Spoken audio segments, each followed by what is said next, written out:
found that Max Muller's idea of phonetic decay from the science of language is pretty interesting, and it strikes me that people have often misunderstood what he really meant by the so-called disease of language. I think he was not lamenting linguistic corruption or decline the way purists do.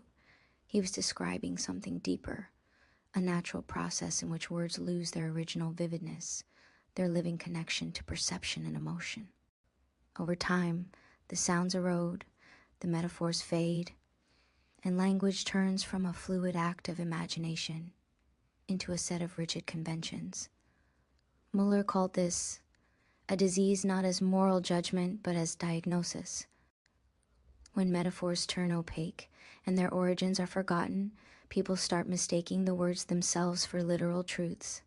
Myth, in his view, was born from that misunderstanding, the moment when symbolic expression hardens into dogma. The disease is when the symbol forgets the experience that created it.